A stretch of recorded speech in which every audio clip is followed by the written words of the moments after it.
de eso que los regamos y crecen así, tipo los gremlins, o desarmado en Carrefour porque no hay forma de subirlo, o somieres que lo tenemos que dividir en 8 pedazos para que puedan entrar en las escaleras, o tenemos que limitarnos a una heladerita chiquitita porque no daba la vuelta en el cajón de escalera.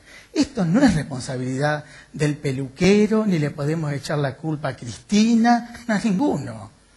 Ahí hay un proyectista, un tipo que tiene un título que ejerce proyecto. Los edificios en Mar del Plata, a partir del 15º piso, se queman todos. En la Avenida Colón, yo vivo en la Avenida Colón, vivo en el 10º. Me tiro por la terraza que tengo en el edificio. Me tengo que tirar con mis hijos. Y ahí hay un responsable de mi seguridad mientras yo vivo en ese edificio. Porque ¿quién te va a sacar? ¿Quién te va a sacar de ahí? Digamos, eso no es responsabilidad del verdulero, ¿eh? Así que el proyecto es responsabilidad social del arquitecto. ¿Sí? Así como las patologías, como todo, la seguridad funcional, ¿no? Es decir, cuando uno va a un cine, va mucho más que a un cine, va a un espacio seguro. Tiene que ir a un espacio seguro. Y ahí hay un proyectista atrás. No hay insisto, un carnicero, que le podemos echar las culpas y lavarnos las manos, ¿no? Porque no cerraron las puertas. O se mantuvieron las puertas con candado, qué sé yo, no sé. Pero somos responsables de esa seguridad porque si no, es muy fácil sacarnos el saco. Y eso no me parece que no tiene que ser así. Respecto a las excavaciones y sus muraciones, ustedes saben que la resolución 550 del 2011, falta el año aquí, y la 503 del 2014, la superintendencia tampoco pone resoluciones y se le prendieron fuego y se murieron 2 bomberos en el edificio de la que controla. Cuando fui a la superintendencia hace poquito me quería morir, el hacinamiento. Es decir, ese era el otro mensaje. Tenemos organismos que fiscalizan que realmente los lugares donde están a veces son de terror. Entonces voy a decir, este tipo viene a decirme a mí, y sí, ese tipo viene a decirte a vos. Las excavaciones y las humuraciones, está ese curso que va a dar Rubén. Hay un curso, también pasó el chivo, de geotecnia en la Facultad de Arquitectura. Es importantísimo que los arquitectos aprendamos a leer los estudios del suelo, hagamos los cateos de medianera, llamemos a un escribano, hagamos todo el recorrido de los vecinos, saquemos todas las fotos que sean necesarias, archivemos, registremos y escribamos. Somos bastante vagos para escribir, me incluyo, cuando digo somos. No llevamos a veces los libros de obra. Los libros de obra es lo único que te puede salvar. Hasta decir, hoy llovió de 9:15, porque se te atrasa la obra y después tenés que dar explicaciones. Sí, pero mira, este día de lluvia tuve que suspender acá y acá. Lo primero que aprendes en una empresa es a eso, ¿no? Porque después tenés que empezar a reclamar los días perdidos por lluvia. Esto ha llevado a que tengamos accidentes también en excavaciones y sumergaciones, que por descuido, por no conocer cómo se hace una excavación o cuál es el método indicado para hacer la excavación, si es por taludes, si es por trincheras, si es por posete, ¿no? Va a depender de la resistencia del suelo. Si es por posete, bueno, ¿cómo lo vamos a hacer? Se tarda más. En la obra acá con Juan Ignacio, en la obra de Daniel, se tardó, pero estábamos seguros de que así era la manera de hacerlo. Y no se tarda. Si está pensado que se va a hacer con eso, ya está previsto. Entonces lo que yo digo, se tardó, no, es quizá un procedimiento más lento, pero no estaba imprevisto. Estaba previsto anticipadamente por recomendación del ingeniero estructuralista. Es decir, digamos, empiezan a entrar en juego esas cuestiones. Esto puede afectar obviamente a linderos. Siempre recomiendo eso, que sean extremadamente prolijos antes de arrancar. Muchas veces arrancan las obras y no se han pedido interferencias, no se pide la consignación de la línea eléctrica. A veces en el centro tenemos cables preensamblados, a veces cables que cruzan por el lote. Si son de teléfono los cortamos, si son de cable se cortan, chillan los vecinos y después se reconectan, porque lo vamos a pedir y van a pasar 6 meses, no lo van a conectar. No. Ahora, si es un cable eléctrico, tenemos distancias de seguridad que cumplir, dependerá la tensión. Hubo un accidente bastante grave que no pasó nada por suerte en Alvarado y San Juan. Un cable de media tensión, ¿sí?, que pasa por arriba de una bandeja, en un movimiento de la armadura, sufre una descarga del trabajador. Sí, vamos a ese espacio aéreo también somos responsables de eso. Y muchas veces es cuestión de mirar, está pedido el corte de gas efectivo, no hay interferencias en el lote, no pasa ninguna línea subterránea. Hubo un accidente también con una línea de media tensión en la calle San Lorenzo. Por correr la empalizada creyeron que era una tapada de cloaca y se le dieron con el martillo y perforaron un caño que va refrigerado de media tensión. Esto provocó una explosión. Es decir, ese es el espacio público. Cuando intervenimos en el espacio público tenemos que saber sobre qué estamos interviniendo y cuáles pueden ser las consecuencias. Por supuesto que esto ha planteado nuevos roles en las constructoras y nuevas posibilidades de trabajo también. Esto también trae una cosa positiva. Las constructoras hoy, el nuevo perfil de los jefes de obra o de los project managers o los sobrestantes de obras o los auxiliares técnicos de obra llevan a estos nuevos roles que está bárbaro, digamos, perfeccionarse y buscar al que le interese ese camino, que no es fácil, pero estoy seguro que es apasionante, en tener nuevas ofertas laborales, y que van a ser quienes interpretan el proyecto, que pueden ayudar a resolver algunas cuestiones tecnológicas, algunas cuestiones de instalaciones. Y como les decía anteriormente, el mantenimiento y la conservación de los edificios, ¿sí? Yo digo que sigue siendo un desafío que impacta en la seguridad pública, porque no están previstas muchas de las medidas que deberían estar previstas en mantenimiento de edificios, aún en los nuevos proyectos. ¿Sí? Aún en los nuevos proyectos ponemos a veces en situación de riesgo a trabajadores después que lo tienen que mantener, ya sea para limpiar las carpinterías, bueno, pero alguien tiene que hacerlo, ¿sí? Bueno, si es más fácil limpiarlo desde una base segura, ¿para qué pones a alguien en riesgo, colgado en una silleta? Eso, ahí hay una decisión de proyecto. Perdón. Los costos versus los gastos. En la seguridad externa no se puede escatimar en costo, porque todo lo que no sale bien se traduce en gasto. Hay una diferencia entre costos y gastos. Acá yo tengo la costumbre de siempre quedar mal. Esa es la virtud o un defecto. Siempre quedo mal, siempre digo algo que no es lo que tengo que decir. Pasa así siempre. Hay un eslogan que dice: la seguridad es una inversión. Y yo no coincido con eso, en absoluto. Yo jamás uso esa parte para decir, no, es una inversión.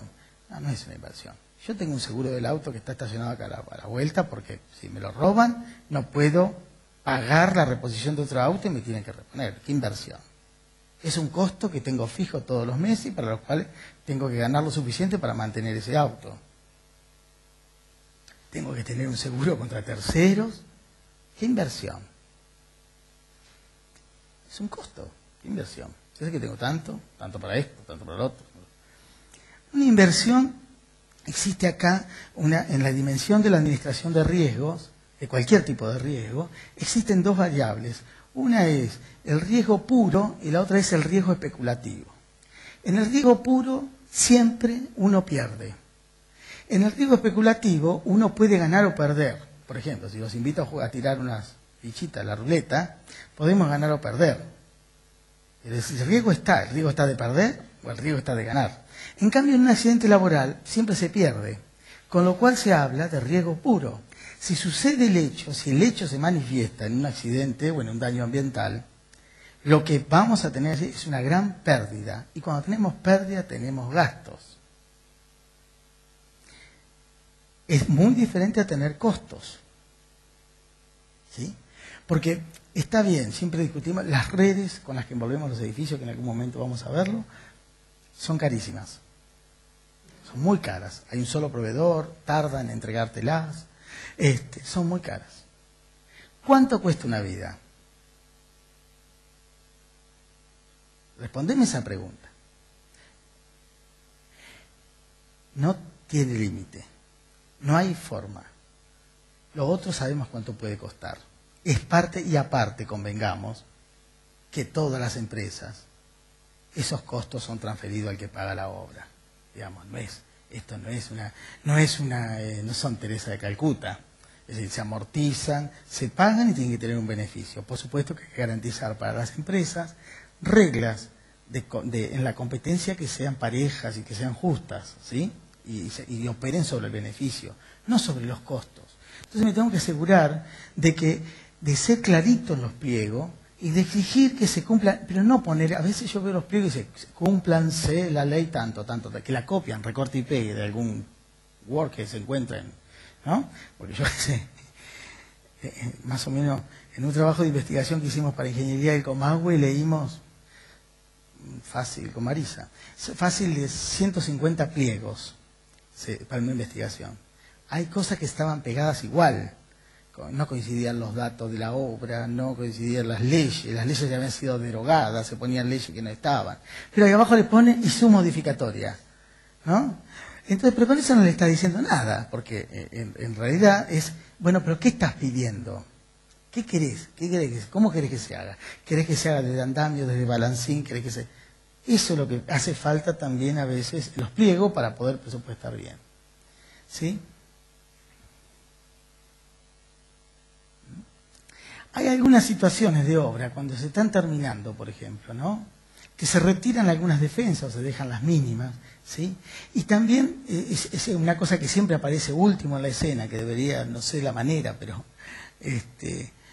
son los balcones. Los balcones, porque se sigue trabajando en los balcones, ya no hay baranda. Cuando está el hormigón, tiramos una tabla, aunque sea, y algo tenemos. Cuando ya se hizo el contrapiso, son los balcones. Con lo cual, esto sigue estando en obra, con lo cual estas fachadas pueden generar peligro, ¿sí? La norma es clara respecto a la apertura de portones, es clarísima, dice que deben abrir hacia adentro. Abrir hacia adentro ocupa espacio en el lugar que necesitas, entonces lo mejor es hacerlo corredizo, ¿no? Yo siempre tengo el dicho, no hagan portones mata vieja, porque en realidad, ¿no? Y jodí tanto con eso que en una obra en Miramar, durante la ejecución del casino de Miramar, que está arriba del Consejo Deliberante, es una cosa como muy graciosa eso,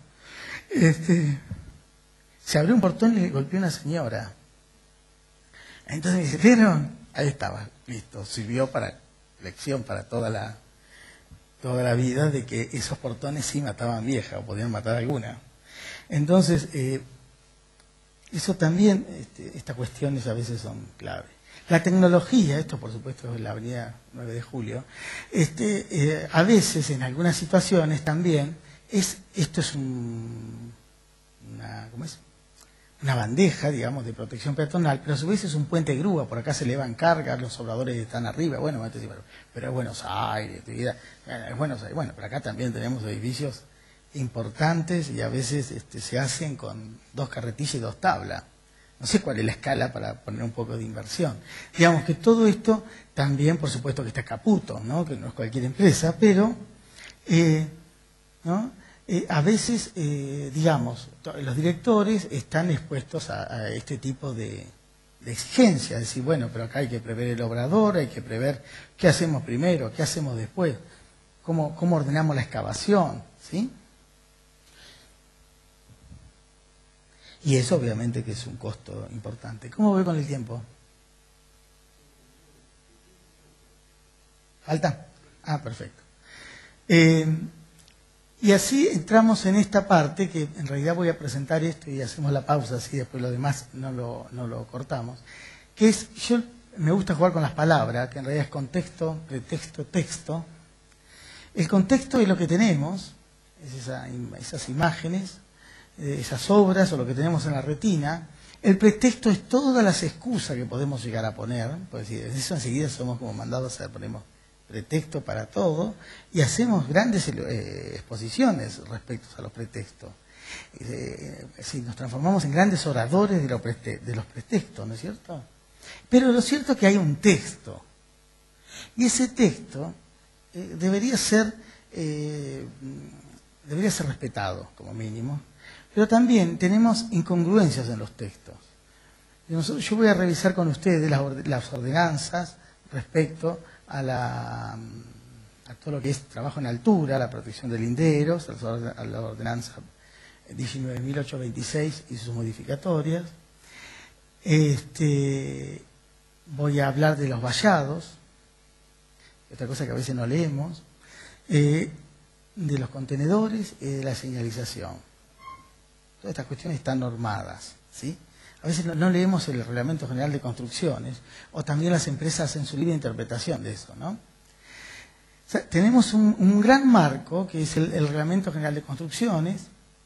Podemos estar de acuerdo, nos puede gustar, no nos puede gustar, podemos decir que ha quedado en el tiempo, podemos exigir que se modifique, podemos hacer un montón de cosas, podemos. El tema es que está. Tenemos las ordenanzas de 1826 y la 20554 que reglamentan la protección de linderos y el trabajo en altura. Vamos a ver una cantidad de inconsistencias en esa ordenanza, desde mi punto de vista. La fachada, forma y castigo, porque a veces, y esto, tengo casos actualmente, estamos haciendo una obra que no sabemos cómo envolverla. Es tan compleja la fachada, tiene tantas, se retira, viene, va, sale, vuelve a entrar, y decís, chau, acá hay que hacer una mega estructura, venir con un helicóptero, la ponemos arriba, ¿no?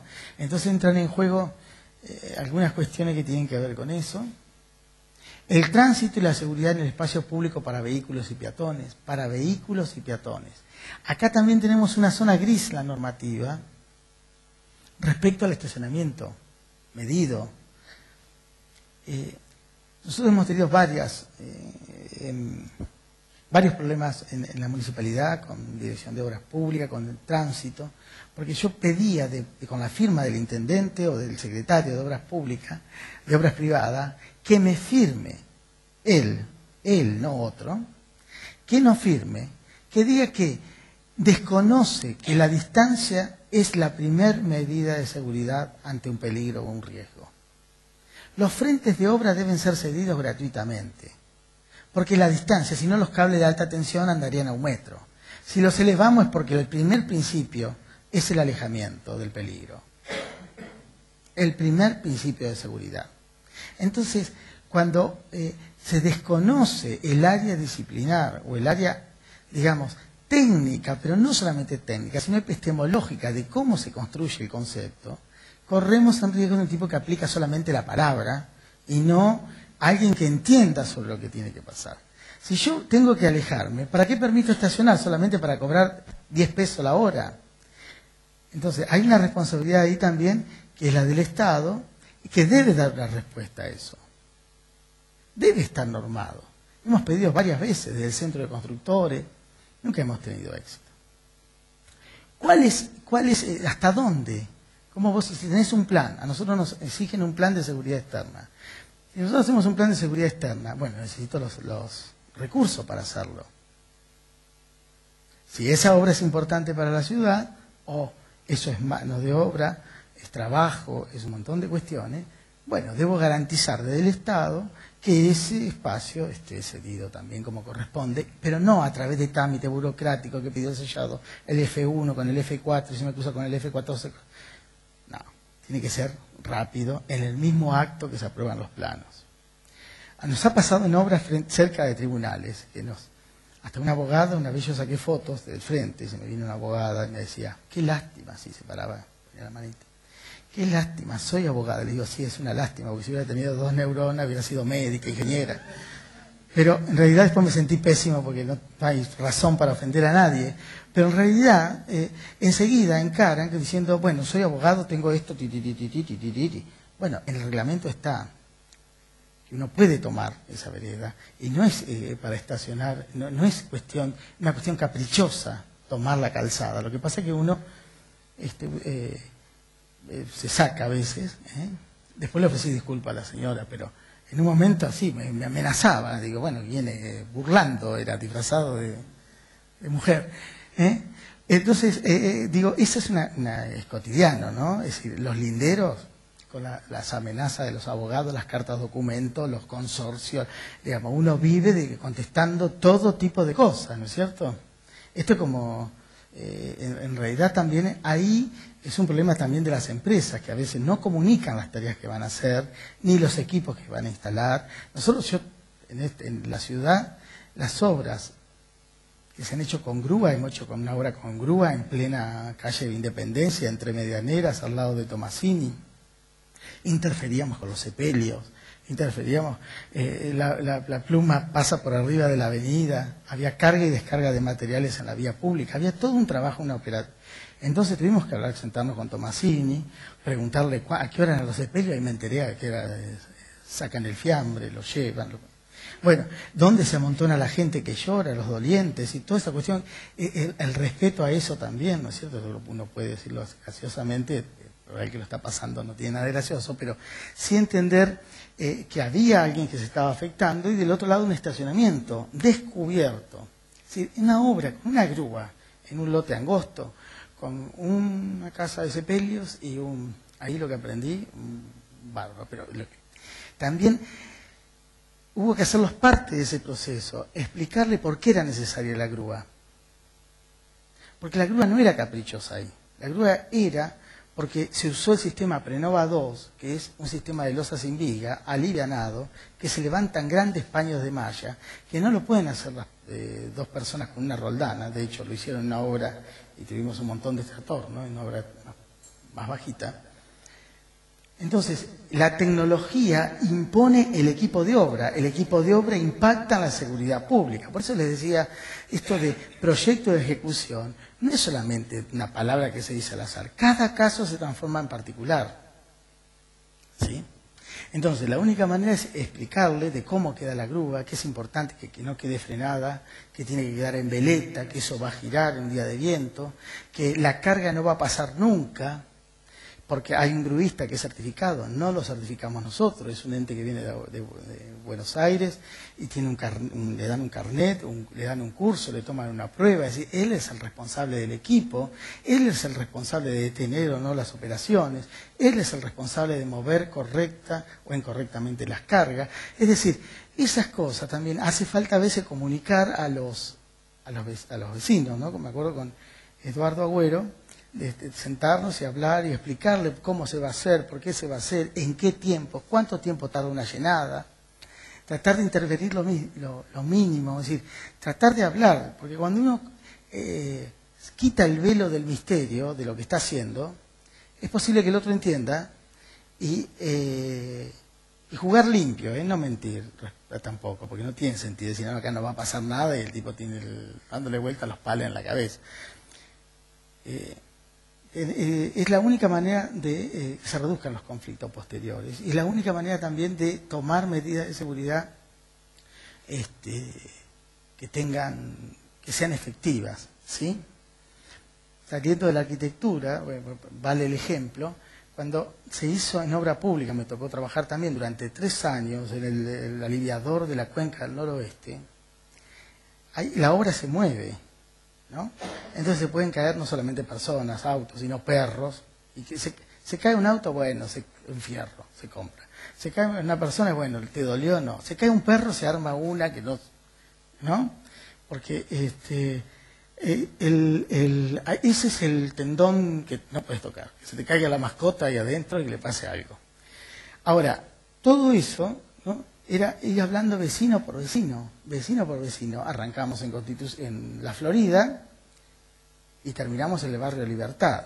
Es decir, todo ese conducto, uno va pasando por distintas situaciones, por distintos niveles de instrucción, por distintos niveles sociales, ¿no?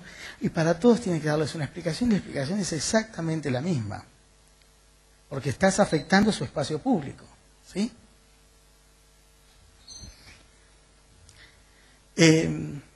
Esto, le decía, el estacionamiento medido de los controladores irregulares, esto sigue siendo un problema, nadie le pone el cascabel al gato, ¿no es cierto?, respecto a esto, ¿no? Aceptamos que exista la informalidad,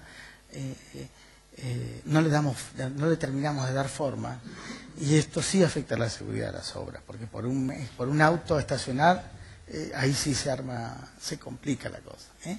Y vamos a ver después en algunos ejemplos dónde están los grises en la normativa, sobre todo en la normativa local, que es con la que nos toca operar. En el medio iré echando con algunas cuestiones que ustedes tengan dudas o dudas que hayan quedado con Marisa de ayer, respecto a los tipos de programas, las relaciones en obra, todo eso habló Marisa, ¿no? cuántos programas hay en la obra, cómo se controla este tipo de documental, o cómo se pide este tipo de documentación. Porque nosotros firmamos esos programas. Nosotros, me pongo en el papel de director de obra, rubricamos ese programa de seguridad. Rubricarlo significa estar de acuerdo en todo lo que se ha escrito ahí adentro. Por eso es importante leerlo, aunque sea en diagonal, para tener ideas si todas las tareas están cubiertas, si no se olvidó un gremio. A veces puede pasar, se pueden cometer ese tipo de errores, que desde ya considero que a veces son involuntarios, pero pasan esos errores. Entonces, todas las personas que firman al pie de un programa de seguridad son responsables de ese documento y son responsables de que se ejecuten esas medidas, ¿sí?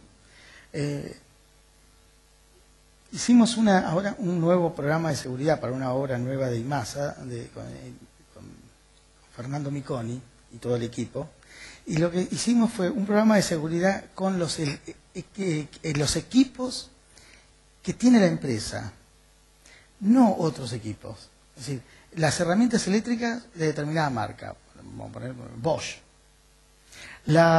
o Hilti, o los andamios, Ulma solamente. Porque si no, los programas de seguridad por ahí caen en cuestiones genéricas, se plantean soluciones, como uno no sabe con qué va a trabajar, salvo que conozca perfectamente la empresa, y se termina siendo un programa genérico, es decir, terminás proponiendo medidas de prevención que nunca van a poder ser aplicadas, ¿no? Porque en realidad la empresa no tiene esos equipos, ¿sí? Entonces, también es cierto que hay un desafío por parte de los que nos dedicamos a la seguridad e higiene a ajustar los programas de seguridad al estado real, o a lo que puede alquilar, o a los equipos que puede alquilar. De hecho, las grandes empresas alquilan esos equipos, Peri, Ulma, o como se llame, se alquilan, no son propios, ¿sí? Esto también, después les comento algo, que hubo un incidente con una viga, una de las Kaufman, porque la que la fabrica es la misma maderera para todas, para Ulma o para Peri, es Kaufman. Y lo que implica el control de calidad de cada una de esas viguetas, que también es un tema, la construcción provisoria, o la ejecución provisoria de la estructura, que no deja de ser una estructura, una andamiada, también ahí es campo de la seguridad e higiene, del diseño de eso y de los trastornos que puede causar donde se apoya, es decir, donde toma tierra. Hacemos un cortecito. Bueno, creo que hay un café, ¿no? ¿Es algo así?